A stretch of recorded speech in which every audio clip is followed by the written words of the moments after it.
ಬೀದರ್ನಲ್ಲಿ ನಿಲ್ಲದ ಮಳೆ ಅನಾಹುತಗಳ ಸರಮಾಲೆಯನ್ನೇ ಹೊತ್ತು ತಂದಿದೆ. ಬಸವ ಕಲ್ಯಾಣದ ತ್ರಿಪುರಾಂತ ಕೆರೆ ಒಡೆದು ಸಾವಿರಾರು ಮನೆಗಳು ಕುಸಿದು ಬಿದ್ದಿವೆ. ಹಲವು ಸೇತುವೆ ರಸ್ತೆಗಳು ಕೊಚ್ಚಿಕೊಂಡು ಹೋಗಿವೆ. ಎಕರೆಗಟ್ಟಲೆ ಕೃಷಿ ಜಮೀನು ಜಲಾವೃತವಾಗಿದ್ದು ಅನ್ನದಾತರು ಸಂಕಷ್ಟಕ್ಕೆ ಸಿಲುಕಿದ್ದಾರೆ. ಐಎಲ್ಆರ್ ರಿಪೋರ್ಟ್.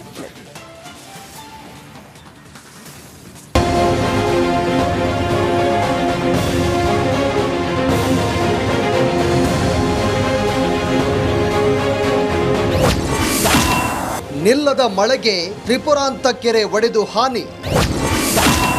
ಬೀದರ್ನಲ್ಲಿ ಅನ್ನದಾತರ ಕಣ್ಣೀರ ಕಹಾನಿ. ಮಳೆಯ ಅಬ್ಬರಕ್ಕೆ ಕೊಚ್ಚಿ ಹೋದ ರಸ್ತೆಯ ಸೇತುವೆಗಳು. ಬಸವ ಕಲ್ಯಾಣದ ತ್ರಿಪುರಾಂತ್ನಲ್ಲಿರುವಂಥ ಐತಿಹಾಸಿಕ ತ್ರಿಪುರಾಂತ ಕೆರೆ ಒಡೆದು ನಾನಾ ಅವಾಂತರ. ಅಪಾರ ಪ್ರಮಾಣದ ಬೆಳೆ ಹಾನಿ. ಇದೆಲ್ಲವೂ ಕಂಡಿದ್ದು ಬೀದರ್ ಜಿಲ್ಲೆಯ ಗ್ರಾಮಗಳಲ್ಲಿ. ಕಲಾಗಲಿ ಪ್ರತಿಯೊಂದು ಗ್ರಾಮದಲ್ಲಿ ಅತಿವೃಷ್ಟಿಯಾಗಿ ರೈತರು ಬಹಳ ಅನಾನುಕೂಲದಲ್ಲಿದ್ದಾರೆ. ಕೆರೆಗಳು ಎಲ್ಲ ತುಂಬ ಹೋಗಿ ಹೊಲದಲ್ಲಿ ಕೂಡ ನೀರು ಬಂದು ನಿಂತಿದೆ. ಬೀದರ್ ಜಿಲ್ಲೆಯಾದ್ಯಂತ ಬರಪೂರ ಮಳೆಗೆ ನಾನಾ ಅವಾಂತರಗಳು ಸೃಷ್ಟಿಯಾಗಿದೆ. ಬಸವ ಕಲ್ಯಾಣದ ತ್ರಿಪುರಾಂತ ಕೆರೆ ಒಡೆದು ಅಪಾರ ಪ್ರಮಾಣದ ನಷ್ಟದ ಜೊತೆಗೆ ಸಾವಿರಾರು ಮನೆಗಳು ನೆಲಸಮಗೊಂಡಿದೆ. 80,000 ಹೆಕ್ಟೇರ್ ಜಮೀನಿನಲ್ಲಿ ಬೆಳೆದ ಉದ್ದು, ಹೆಸರು, ತೊಗರೆ, ಸೋಯಾ ಹಾಗೂ ಕಬ್ಬು ಬೆಳೆ ನಷ್ಟವಾಗಿದೆ. 3 ದಿನಗಳ ಹಿಂದೆಯೇ ಕೆರೆ ಒಡ್ಡಿನಲ್ಲಿ ಬಿರುಕು ಬಿಟ್ಟಿತ್ತು. ಅಧಿಕಾರಿಗಳ ಗಮನಕ್ಕೆ ತಂದರೂ ಕೂಡ ಕ್ರಮಕ್ಕೆ ಮುಂದಾಗದ ಹಿನ್ನೆಲೆ ಅವಾಂತರ ಆಗಿದೆ ಅಂತ ಹೇಳಲಾಗ್ತಾ ಇದೆ. ಕೆರೆ ಒಡೆದ ಪರಿಣಾಮ ಬಸವ ಕಲ್ಯಾಣ ಖಾನಾಪುರ ಮಾರ್ಗ ಬಂದಾಗಿ ಖಾನಾಪುರ ರಸ್ತೆ ಮಾರ್ಗದಲ್ಲಿ ನೀರು ನಿಂತಿದೆ. ಜಿಲ್ಲೆಯಾದ್ಯಂತ ಮಳೆಗೆ ಅಪಾರ ಬೆಳೆ ಹಾನಿಯಾದ ಕಾರಣ ರೈತರು ಸಂಕಷ್ಟಕ್ಕೆ ಸಿಲುಕಿದ್ದಾರೆ. ಸರ್ಕಾರ ಪ್ರತಿ ಹೆಕ್ಟೇರ್ಗೆ 50,000 ಬೆಳೆ ಹಾನಿ ಪರಿಹಾರ ಕೊಡಬೇಕು ಅಂತ ಜೆಡಿಎಸ್ ಪಕ್ಷದ ಮುಖಂಡ ಸೂರ್ಯಕಾಂತ್ ನಾಗಮಾರಪಳ್ಳಿ ಆಗ್ರಹಿಸಿದ್ದಾರೆ. ಆವಾಗ 2018ರಲ್ಲಿ ಮುಖ್ಯಮಂತ್ರಿಯಾಗಿ ಕುಮಾರಸ್ವಾಮಿ ಅವರಿದ್ದಾಗ ನಮ್ಮ ಪಕ್ಷದ ಕಡೆಯಿಂದ ಅವಾಗ 25,000 ಪರ್ ಹೆಕ್ಟರ್ ಅವಾಗ ಅನುಕೂಲ ಕೊಟ್ಟಿದ್ರು. ಇವಾಗಂತೂ ಬೆಳೆ ಎಲ್ಲ ಜಾಸ್ತಿ ಆಗಿದೆ, ಹಾನಿ ಜಾಸ್ತಿ ಆಗಿದೆ. 50,000 ಕೂಡ ಹೆಚ್ಚಿನ ಅವ್ರಿಗೂ ಮುಖ್ಯಮಂತ್ರಿಗಳ ಕಡೆಯಿಂದ ಈಗ ಸರ್ಕಾರ ಕಡೆಯಿಂದ ಪ್ರತಿಯೊಬ್ಬ ರೈತರ ಅಕೌಂಟ್ಗೆ ದುಡ್ಡು ಬರಬೇಕಂತ ಕೂಡಲೇ ಹಾಕಬೇಕು. ಇನ್ನು ಇಷ್ಟು ಲೇಟ್ ಮಾಡ್ತಾರೆ, ತಿಂಗಳಾನುಗಟ್ಟಲೆ ಆಗೋಯ್ತು. ಇನ್ನು RSK ಅವ್ರು ಬರ್ತಾ ಇದ್ದಾರೆ, ಸರ್ವೆ ಮಾಡ್ತಾ ಇದ್ದೀವಿ, ನೋಡ್ತಾ ಇದ್ದೀವಿ ಅಂದ್ರೆ ಅಲ್ಲಿವರೆಗೂ ಜೀವನ ನಡಿಬೇಕಲ್ಲ. ಮನೆ ಒಳಗಡೆನೂ ನೀರು ಬಂದ್ಬಿಟ್ಟಿದೆ. ಇನ್ನು ಜಿಲ್ಲೆಯಲ್ಲಿ ಮಳೆಯಿಂದ ಆದ ಹಾನಿ ಬಗ್ಗೆ ಸಂಪೂರ್ಣ ವರದಿ ಸರ್ಕಾರಕ್ಕೆ ಸಲ್ಲಿಸಲಾಗಿದೆ ಅಂತ DC ಶಿಲ್ಪಾ ಶರ್ಮಾ ಮಾಹಿತಿ ಕೊಟ್ಟಿದ್ದಾರೆ. ಹಾಗೆಯೇ ಮಳೆಯಿಂದ ಆಗ್ತಾ ಇರುವಂತಹ ಅವಾಂತರಗಳ ಕುರಿತು ಸರ್ವೆ ನಡೀತಾ ಇದೆ, ಪರಿಹಾರ ನೀಡಲಾಗುತ್ತೆ ಅಂತ ತಿಳಿಸಿದ್ರು. ಬೆಳೆ ಹಾನಿ ನಮಗೆ ಆಕ್ಯುಲರ್ ಎಸ್ಟಿಮೇಟ್ ಪ್ರಕಾರ ಅಗ್ರಿಕಲ್ಚರ್ ಡಿಪಾರ್ಟ್ಮೆಂಟ್ ಮತ್ತು ಹಾರ್ಟಿಕಲ್ಚರ್ ಡಿಪಾರ್ಟ್ಮೆಂಟ್ ಸುಮಾರು 80,000 ಹೆಕ್ಟೇರ್ ರಿಪೋರ್ಟನ್ನು ಕೊಟ್ಟಿದ್ದಾರೆ. ನಾವು ಸ್ಟೇಟ್ಗೆ ಕಳಿಸಿದ್ದೀವಿ. ಆದರೆ ಈಗ ಡಿಟೇಲ್ ಆಗಿ ಎಸ್ಟಿಮೇಟ್ ಸರ್ವೆ ಏನು ಮಾಡ್ತಾನೆ ಇದ್ದಾರೆ. That will take some time also. ಈಗ 1 ವಾರ ಆಗಿದೆ ಆಲ್ಮೋಸ್ಟ್. ಇನ್ನೊಂದು 7 to 10 ಡೇಸ್ನಲ್ಲಿ ಡಿಟೇಲ್ಡ್ ಎಸ್ಟಿಮೇಟ್ ಆಗ್ಬೋದು ಅಂತ ಅದು ನಮಗೆ ಇದು ಆಶೆ ಇದೆ. ಜಸ್ಕಾಂನಲ್ಲಿ ಬೀದರ್ನಲ್ಲಿ ಮಳೆ ಅನಾಹುತಗಳನ್ನು ಸೃಷ್ಟಿ ಮಾಡ್ತಾ ಇದೆ. ನಿರಂತರ ಮಳೆಯಿಂದ ರೈತರು ಸಂಕಷ್ಟಕ್ಕೆ ಸಿಲುಕಿದ್ದಾರೆ. ಸರ್ಕಾರ ಕೂಡಲೇ ಅನ್ನದಾತರ ಸಂಕಷ್ಟಕ್ಕೆ ಸ್ಪಂದಿಸಬೇಕಿದೆ. ಮಲ್ಲಿಕಾರ್ಜುನ್ ಮರಕಲೆ, ರಿಪಬ್ಲಿಕ್ ಕನ್ನಡ, ಬೀದರ್.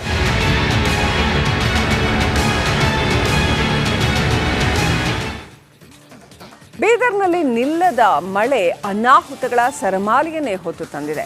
ಬಸವ ಕಲ್ಯಾಣದ ತ್ರಿಪುರಾಂತ ಕೆರೆ ಒಡೆದು ಸಾವಿರಾರು ಮನೆಗಳು ಕುಸಿದು ಬಿದ್ದಿವೆ. ಹಲವು ಸೇತುವೆ ರಸ್ತೆಗಳು ಕೊಚ್ಚಿಕೊಂಡು ಹೋಗಿವೆ. ಎಕರೆಗಟ್ಟಲೆ ಕೃಷಿ ಜಮೀನು ಜಲಾವೃತವಾಗಿದ್ದು ಅನ್ನದಾತರು ಸಂಕಷ್ಟಕ್ಕೆ ಸಿಲುಕಿದ್ದಾರೆ. ಐಎಲ್ಆರ್ ರಿಪೋರ್ಟ್.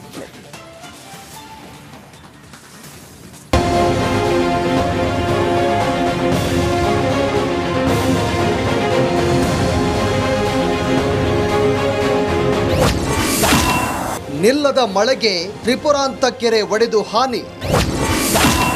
ಬೀದರ್ನಲ್ಲಿ ಅನ್ನದಾತರ ಕಣ್ಣೀರ ಕಹಾನಿ.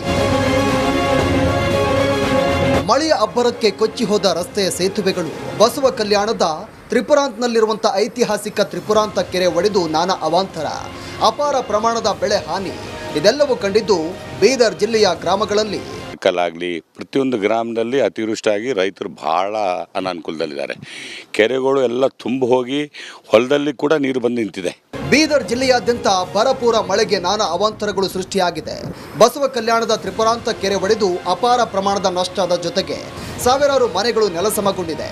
80,000 ಹೆಕ್ಟೇರ್ ಜಮೀನಿನಲ್ಲಿ ಬೆಳೆದ ಉದ್ದು, ಹೆಸರು, ತೊಗರೆ, ಸೋಯಾ ಹಾಗೂ ಕಬ್ಬು ಬೆಳೆ ನಷ್ಟವಾಗಿದೆ. 3 ದಿನಗಳ ಹಿಂದೆಯೇ ಕೆರೆ ಒಡ್ಡಿನಲ್ಲಿ ಬಿರುಕು ಬಿಟ್ಟಿತ್ತು.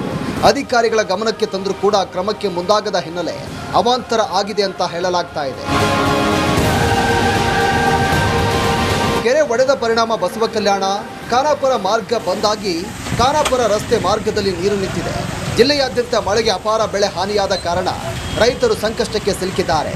ಸರ್ಕಾರ ಪ್ರತಿ ಹೆಕ್ಟೇರ್ಗೆ 50,000 ಬೆಳೆ ಹಾನಿ ಪರಿಹಾರ ಕೊಡಬೇಕು ಅಂತ ಜೆಡಿಎಸ್ ಪಕ್ಷದ ಮುಖಂಡ ಸೂರ್ಯಕಾಂತ್ ನಾಗಮಾರಪಳ್ಳಿ ಆಗ್ರಹಿಸಿದ್ದಾರೆ. ಆವಾಗ 2018ರಲ್ಲಿ ಮುಖ್ಯಮಂತ್ರಿಯಾಗಿ ಕುಮಾರಸ್ವಾಮಿ ಅವರಿದ್ದಾಗ ನಮ್ಮ ಪಕ್ಷದ ಕಡೆಯಿಂದ ಅವಾಗ 25,000 ಪರ್ ಹೆಕ್ಟರ್ ಅವಾಗ ಅನುಕೂಲ ಕೊಟ್ಟಿದ್ರು. ಇವಾಗಂತೂ ಬೆಳೆ ಎಲ್ಲ ಜಾಸ್ತಿ ಆಗಿದೆ, ಹಾನಿ ಜಾಸ್ತಿ ಆಗಿದೆ. 50,000 ಕೂಡ ಹೆಚ್ಚಿನ ಅವ್ರಿಗೂ ಮುಖ್ಯಮಂತ್ರಿಗಳ ಕಡೆಯಿಂದ ಈಗ ಸರ್ಕಾರ ಕಡೆಯಿಂದ ಪ್ರತಿಯೊಬ್ಬ ರೈತರ ಅಕೌಂಟ್ಗೆ ದುಡ್ಡು ಬರಬೇಕಂತ ಕೂಡಲೇ ಹಾಕಬೇಕು. ಇನ್ನು ಇಷ್ಟು ಲೇಟ್ ಮಾಡ್ತಾರೆ, ತಿಂಗಳಾನುಗಟ್ಟಲೆ ಆಗೋಯ್ತು. ಇನ್ನು RSK ಅವ್ರು ಬರ್ತಾ ಇದ್ದಾರೆ, ಸರ್ವೆ ಮಾಡ್ತಾ ಇದ್ದೀವಿ, ನೋಡ್ತಾ ಇದ್ದೀವಿ ಅಂದ್ರೆ ಅಲ್ಲಿವರೆಗೂ ಜೀವನ ನಡಿಬೇಕಲ್ಲ. ಮನೆ ಒಳಗಡೆನೂ ನೀರು ಬಂದ್ಬಿಟ್ಟಿದೆ. ಇನ್ನು ಜಿಲ್ಲೆಯಲ್ಲಿ ಮಳೆಯಿಂದ ಆದ ಹಾನಿ ಬಗ್ಗೆ ಸಂಪೂರ್ಣ ವರದಿ ಸರ್ಕಾರಕ್ಕೆ ಸಲ್ಲಿಸಲಾಗಿದೆ ಅಂತ DC ಶಿಲ್ಪಾ ಶರ್ಮಾ ಮಾಹಿತಿ ಕೊಟ್ಟಿದ್ದಾರೆ. ಹಾಗೆಯೇ ಮಳೆಯಿಂದ ಆಗ್ತಾ ಇರುವಂತಹ ಅವಾಂತರಗಳ ಕುರಿತು ಸರ್ವೆ ನಡೀತಾ ಇದೆ, ಪರಿಹಾರ ನೀಡಲಾಗುತ್ತೆ ಅಂತ ತಿಳಿಸಿದ್ರು. ಬೆಳೆ ಹಾನಿ ನಮಗೆ ಆಕ್ಯುಲರ್ ಎಸ್ಟಿಮೇಟ್ ಪ್ರಕಾರ ಅಗ್ರಿಕಲ್ಚರ್ ಡಿಪಾರ್ಟ್ಮೆಂಟ್ ಮತ್ತು ಹಾರ್ಟಿಕಲ್ಚರ್ ಡಿಪಾರ್ಟ್ಮೆಂಟ್ ಸುಮಾರು 80,000 ಹೆಕ್ಟೇರ್ ರಿಪೋರ್ಟನ್ನು ಕೊಟ್ಟಿದ್ದಾರೆ. ನಾವು ಸ್ಟೇಟ್ಗೆ ಕಳಿಸಿದ್ದೀವಿ. ಆದರೆ ಈಗ ಡಿಟೇಲ್ ಆಗಿ ಎಸ್ಟಿಮೇಟ್ ಸರ್ವೆ ಏನು ಮಾಡ್ತಾನೆ ಇದ್ದಾರೆ. That will take some time also. ಈಗ 1 ವಾರ ಆಗಿದೆ ಆಲ್ಮೋಸ್ಟ್.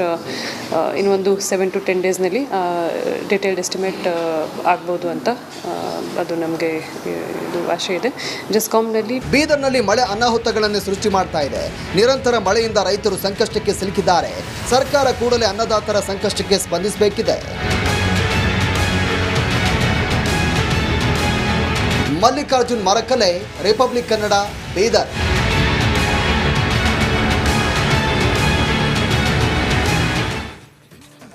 ಬಂದ್ಬಿಟ್ಟಿದೆ. ಇನ್ನು ಜಿಲ್ಲೆಯಲ್ಲಿ ಮಳೆಯಿಂದ ಆದ ಹಾನಿ ಬಗ್ಗೆ ಸಂಪೂರ್ಣ ವರದಿ ಸರ್ಕಾರಕ್ಕೆ ಸಲ್ಲಿಸಲಾಗಿದೆ ಅಂತ DC ಶಿಲ್ಪಾ ಶರ್ಮಾ ಮಾಹಿತಿ ಕೊಟ್ಟಿದ್ದಾರೆ. ಹಾಗೆಯೇ ಮಳೆಯಿಂದ ಆಗ್ತಾ ಇರುವಂತಹ ಅವಾಂತರಗಳ ಕುರಿತು ಸರ್ವೆ ನಡೀತಾ ಇದೆ, ಪರಿಹಾರ ನೀಡಲಾಗುತ್ತೆ ಅಂತ ತಿಳಿಸಿದ್ರು. ಬೆಳೆ ಹಾನಿ ನಮಗೆ ಆಕ್ಯುಲರ್ ಎಸ್ಟಿಮೇಟ್ ಪ್ರಕಾರ ಅಗ್ರಿಕಲ್ಚರ್ ಡಿಪಾರ್ಟ್ಮೆಂಟ್ ಮತ್ತು ಹಾರ್ಟಿಕಲ್ಚರ್ ಡಿಪಾರ್ಟ್ಮೆಂಟ್ ಸುಮಾರು 80,000 ಹೆಕ್ಟೇರ್ ರಿಪೋರ್ಟನ್ನು ಕೊಟ್ಟಿದ್ದಾರೆ. ನಾವು ಸ್ಟೇಟ್ಗೆ ಕಳಿಸಿದ್ದೀವಿ. ಆದರೆ ಈಗ ಡಿಟೇಲ್ ಆಗಿ ಎಸ್ಟಿಮೇಟ್ ಸರ್ವೆ ಏನು ಮಾಡ್ತಾನೆ ಇದ್ದಾರೆ. That will take some time also. ಈಗ 1 ವಾರ ಆಗಿದೆ ಆಲ್ಮೋಸ್ಟ್. ಇನ್ನೊಂದು 7 to 10 ಡೇಸ್ನಲ್ಲಿ ಡಿಟೇಲ್ಡ್ ಎಸ್ಟಿಮೇಟ್ ಆಗ್ಬೋದು ಅಂತ ಅದು ನಮಗೆ ಇದು ಆಶೆ ಇದೆ. ಜಸ್ಕಾಂನಲ್ಲಿ ಬೀದರ್ನಲ್ಲಿ ಮಳೆ ಅನಾಹುತಗಳನ್ನು ಸೃಷ್ಟಿ ಮಾಡ್ತಾ ಇದೆ. ನಿರಂತರ ಮಳೆಯಿಂದ ರೈತರು ಸಂಕಷ್ಟಕ್ಕೆ ಸಿಲುಕಿದ್ದಾರೆ. ಸರ್ಕಾರ ಕೂಡಲೇ ಅನ್ನದಾತರ ಸಂಕಷ್ಟಕ್ಕೆ ಸ್ಪಂದಿಸಬೇಕಿದೆ. ಮಲ್ಲಿಕಾರ್ಜುನ್ ಮರಕಲೆ, ರಿಪಬ್ಲಿಕ್ ಕನ್ನಡ, ಬೀದರ್.